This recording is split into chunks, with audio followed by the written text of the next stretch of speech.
Have you ever wanted to extend a photograph, make it taller or wider or both? Content-aware fill works, but it has to sample details from a local image. Wouldn't it be so much better if you could sample details from everything, everywhere, all at once? Photoshop can't do that. Not yet, but AI can. It's called Outpainting. I'll be using Dall. Let's get started. All right, here's the photograph I'm going to be working with. I've used it before. I'm going to use it again. Comes to us from Dreamstime, by the way, image library. And I just think it's a great, compelling photograph, and it really works well for this demonstration. So it tells a story, of course. And then we've got these players who are kind of sandwiched in the focal plane, and everything behind them is out of focus, such as the audience. Presumably, that's who those people are. And then there's something going on over here in the bottom right corner, possibly a guy's arm. I'm not sure. Why is it a man? Why did I say a guy? I don't know. Making a supposition right there. And then there's a lot missing from the photo, such as this fellow right here over on the right-hand side. He's missing an arm and a hand. And the protagonist of the story, I presume, the guy who's riding the other guy, he's cut off from the knees down, and the guy who's being ridden has no hand. His hand's gotten cut off. We only have this one complete hand right there, this fist kind of, and then his fingers are incomplete. And then we don't have much room over here on the left-hand side. Now, let's say what I want to do is extend this photograph. I want to make it wider, let's say, just by way of demonstration. And so if all I had to rely on in the whole wide world was Photoshop, then I would probably take up content-aware fill, which I'm going to do just by way of comparison, don't you know? So I'll go ahead and notice this is a flat image. So over here in the layers panel, I'm just seeing the background. I'll double click on it and I'll call this guy players, let's say. And now we have an independent layer. All right, now I want to extend the canvas so we have room to work over on the left and right-hand side. So I'll go up to the image menu and I'll choose the canvas size command. And notice that the relative checkbox is turned off, so the width of this image is 3,000 pixels. All right, I'll just change it to 4,000. That's all. And I'll click OK so that we have more imagery, more canvas over here on the left and right-hand sides. Now, it's empty, of course, which is why we're seeing the transparency checkerboard. Let's say, before I apply content-aware fill, I have to select the stuff that I want to fill. So I want to select all the transparent pixels. A way to do this is to switch to the magic wand tool. I hear booing. No, it's perfect for this purpose. Don't select these two tools. No, select the magic wand tool. And then notice the tolerance value up here. Set it to 0. That way we're selecting just one kind of pixel. It'll be transparent. And then you want to turn off anti-alias so we don't have any fuzzy edges. And you want to turn off contiguous, and that way you're going to select all of the transparent pixels wherever they may be. Then notice I can click on the left-hand side, and that selects both the left-hand area of transparency, every single transparent pixels, by the way, and over here the right-hand side of the image. So every transparent pixel in the image is absolutely selected. No anti-aliasing. All right, now I'll go up to the image menu, and I'll choose Content-Aware Fill. Now, I've moved my preview to the bottom, as you can see right here. You can drag the preview tab around if you like. I'm not really going to worry about what is getting sampled and what's not getting sampled. You can play with that if you want to. I just want to show, I don't know how you would unless you have this image, but here's the thing. Color adaptation. That's the primary tool that you have at your disposal when working in content-aware fill, that is. So I'm going to change it to none, which means that we don't have any color adaptation, which means it's the simplest form of content-aware fill there is. And then I'll click on Apply down here. What that does is it creates a new layer inside the Layers panel. And now I'll go ahead and, while keeping me inside the workspace here, now switch to Default, which is the default setting, which applies some degree of color adaptation. Click Apply. And then we're going to apply a high degree of color adaptation, which is going to do exactly that. It's going to better map the colors inside of the image and, to an extent, better map the detail, as we'll see. Click Apply, and then switch to Very High. And this is a way to work, by the way, when you're trying to content-aware fill an image. If you have any curiosity about what's going on, then select every single one of those settings and click Apply every single time. And that way, you can just cancel out, because the work is done. Look, we have 4 layers. I'm going to press Control-D, Command-D on the Mac in order to deselect the image, and I'm going to change this first layer. So the bottom layer This guy right here is none. So they were applied in order, but of course, that makes sense, right? And did I type? Yeah, I'm getting there with default, and then I'll type the word high. I am not the most gifted typist, anyone will tell you. And I'm changing that guy to very high. So these are the color adaptation settings. So before, of course, we just had some transparent pixels around the sides. Now, this is what none did. So we've got a real tragedy going in the northwest corner right here. All this audience is getting duplicated. Now it looks to me like they're not audience members. They're empty seats that are cascading down onto the field. And then we've got this, tragic rock thing down here. And then we have these tragic stretched green pixels over on the left-hand side. And then what's happened to whatever this out of focus detail is, it's been stretched and turned into an upside down gray V. All right, well, here's default. Better, right? This is better. This sort of bottom right detail, that is. That's why it's so much better to call it southeast. And because I don't get confused about left or right. But we still have the cascading seats, and we have this rock. At least it's more of a it's determined to be a rock now. And now this is high, just so you can compare it. This rock is getting smeared now. The cascading seats are turning a different color. So they're matching their color adaptation, right? They're matching the color of the pixels next to him better. And then this guy is kind of like getting extended and turning into more of a real detail over on the right-hand side. And now this is very high, which actually, more color adaptation. Rock is gone, more or less, down in the bottom left. And this thing over here is turning more into kind of an element of a person.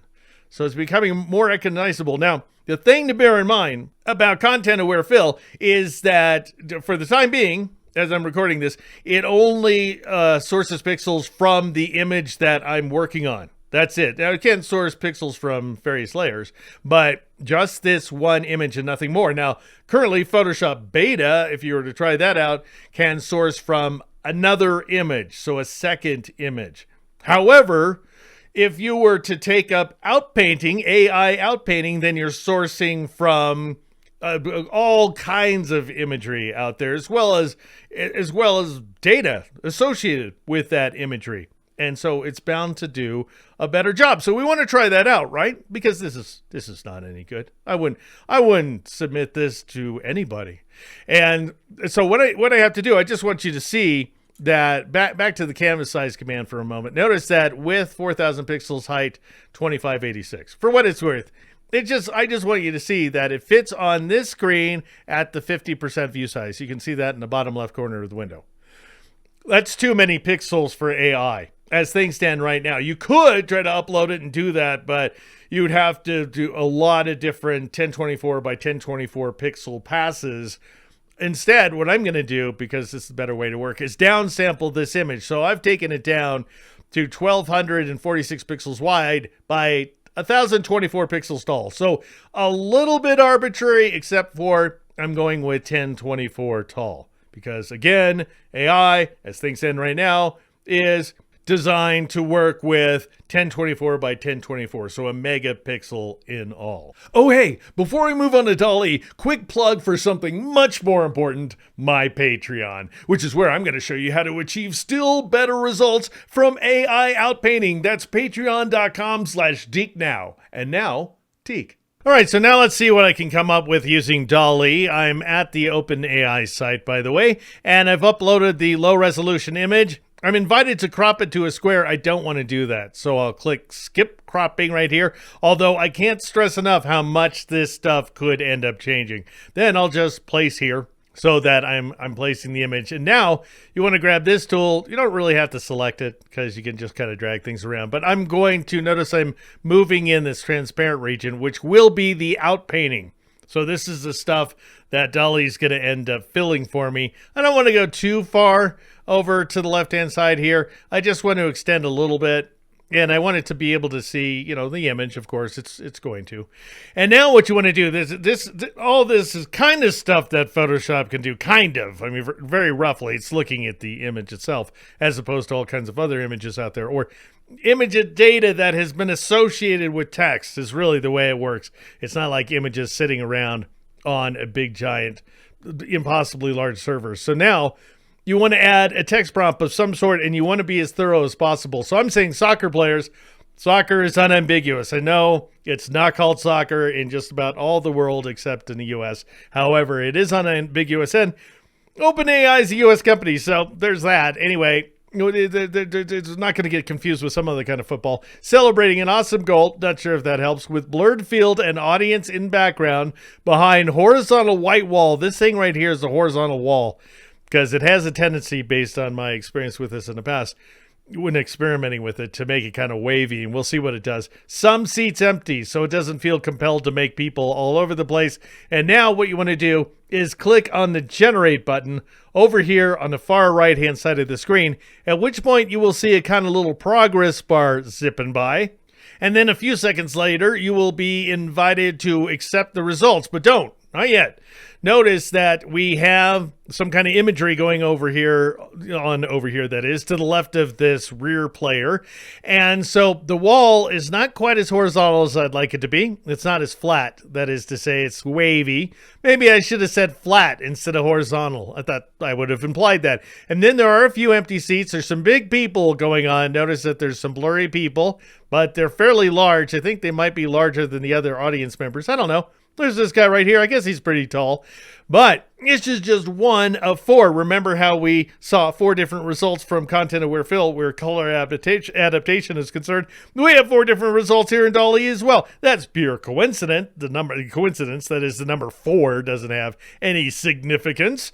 However, I'll go ahead and click this right arrow. There's a different result with a lump right here, but a little less lumpy. Kind of this interesting glow, green glow on the back of the guy's neck. Then we have this one. Wait, is that green glow part? It might be part of the original image, actually, so I shouldn't call that out too much. It is part of the image extends out to here, so don't worry. Oh, now, this is the third version of the image, by the way. It's just turning into a ski slope over here on the left-hand side, so don't want it, and then this is variation number 4. I would say, nope, that's variation number 1. What'd I do? That's 4, the ski slope. That's 3. That's got a little bit of lumpitude going on, and it's a giant guy being very enthusiastic. Let's compare it back to 1 again. I don't know. Yeah, all right, let's go with 3. I'm not sure that's the right choice, but if you cancel, then you're starting over.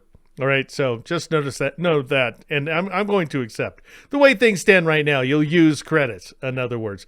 At first, the credits are free, blah, blah, blah. After a while, you have to pay for them.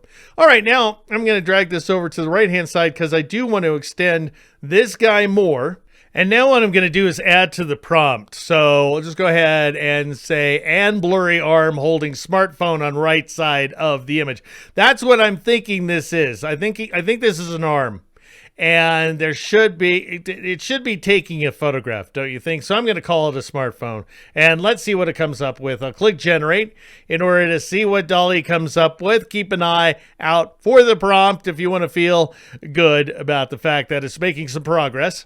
And then we're going to be invited to accept, but don't, of course, because we've got 4 different variations to choose from. So this first one, I'm disappointed. If you could see my face right now, my expression would be a sheer disappointment because we just have this blob of a shirt and some arms. So let's skip that. No reason to dwell. We're getting there. This doesn't mean it's going to get better and better. It might not, but we do have a kind of weirdly shaped arm right here that gets very skinny and then turns into a big floppy hand. So there is that. So I could live with that. I can't live with that. I have no idea what's going on. I gave Dall so much information to work with. Oh, I was really hoping it would come up with a hand holding a phone. Should we cancel? Let's just cancel that. Let's just try it again. Should I give it more room to work? Here, let me see this. Add generation frame. I bet I'm blowing some credits, but it's for you after all, and you're worth it. All right, so here we are holding a smartphone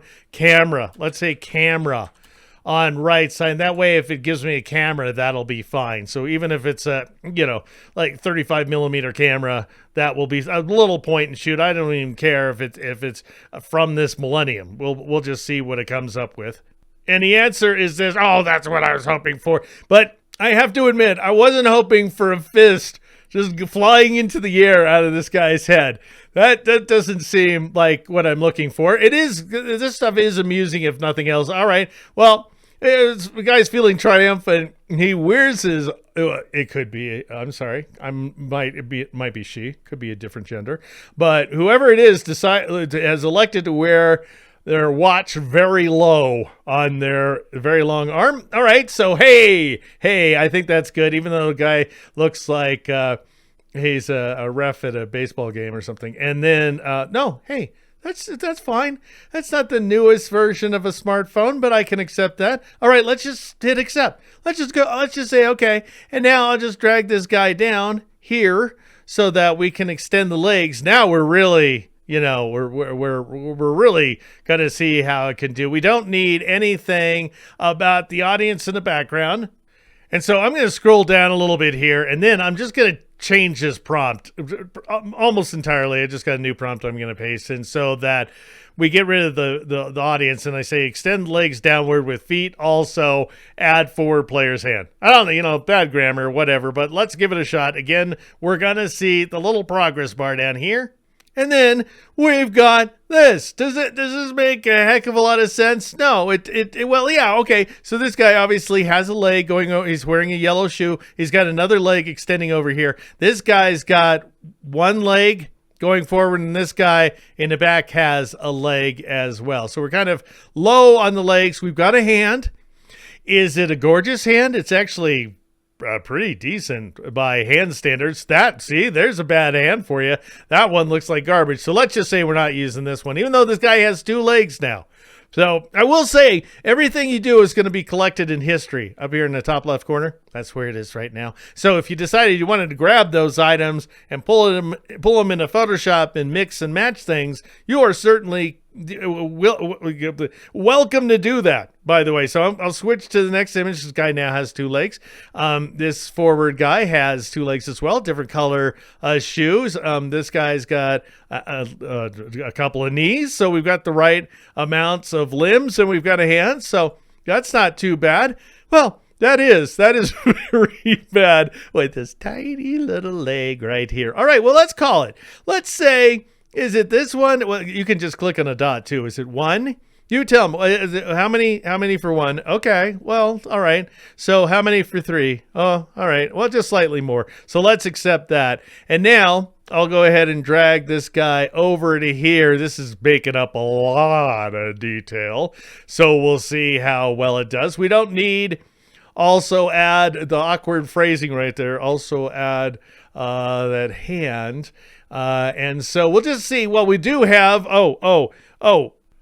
we do want to add the information back about the blurry arm holding the smartphone. Yeah, well, maybe. Yeah, why not? All right, so let's do it. I'm just trying to be decisive here. But it's hard. It's hard with this kind of stuff, deciding exactly what you should do. But I want you to understand that this is the current state of the art, what I'm trying to show at this point. All right, look at this. We got a couple of legs. This guy's running. He shouldn't be running, I don't think. They're just kind of walking across the field, while this guy up here, he's the really joyful one. The other members of the team, I'm not even sure if they're happy. Anyway, let's try a different one. That's okay. He's sinking into the ground. No. He's doing a kind of twist right there and doing it really ineffectively. And he's got a bunch of legs. I like Mr. Multi-Leg. Let's go with him. I've got to call it. This is it. I'm going to click accept. All right. So you can work on it some more, spend a bunch more credits, whatever it is you want to do. I'm trying to do it for you so you don't have to. In any event, I'll just go ahead and grab that hand right there and kind of pan down just a little bit.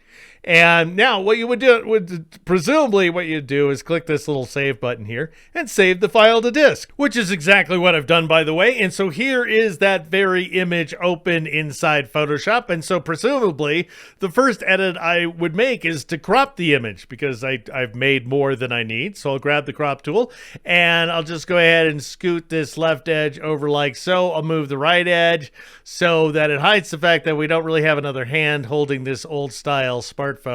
And I'll drag up to right about, notice that the protagonist, his rear leg kind of just droops off down here. The shoe doesn't really work out, or the leg just goes on forever. I'm not really sure. So I think I'll cut things off right about here. Let's say right there at the end of this guy's shorts.